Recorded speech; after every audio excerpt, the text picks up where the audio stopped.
Hi, welcome to Midwest Magic Cleaning. My name is Get. You get on out of here now. I said get off my land. And today I was talking on Discord with a couple of members, and I was talking about some things that I'd like to talk about on the video today, but I couldn't quite put my finger on it. And then somebody asked about what lessons I've learned working with people who have hoarding disorder. And it kind of blew my mind because even though I've internalized that, I haven't really dove into it and talked about it. I think it's a really interesting question because there are some really surprising things that I've learned in doing what I do. Number 3, like I mentioned a second ago, could easily be number 1. And that is kind of an odd, surprising thought.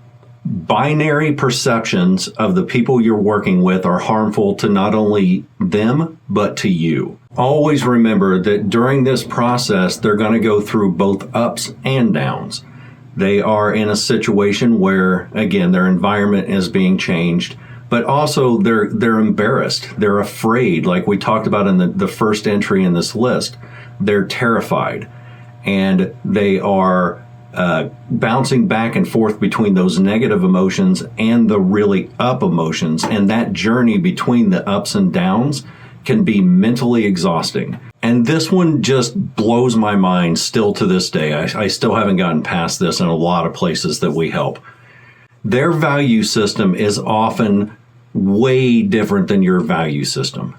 I cleaned up for a woman who had thousands of photographs, and she wanted to save a whole bunch of them, but every time I'd show her one that seemed special to me, she couldn't care less. And it kind of blew my mind because one of those pictures was a wedding photo from the Civil War era.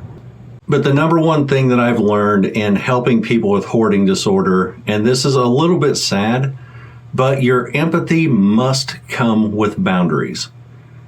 When I first started this, I had a problem where I would dive into a house and I would say, all right, let's clean all this up. And then as we're going, I noticed that the sink was broken. So I could either fix it or I could call in a plumber and pay for it. I could replace things, and I have done that a lot. I've replaced entire kitchen sets of dishes and pots and pans, and I've paid for people's rent and their delinquent phone bills and their electric bills, trash bills. I've replaced all their food. I have on 2 different occasions spent upwards of $6,000 to help a person out because they're in such a hole, there's no way for them to dig themselves out. Not without years and years of saving and cognitive behavioral therapy.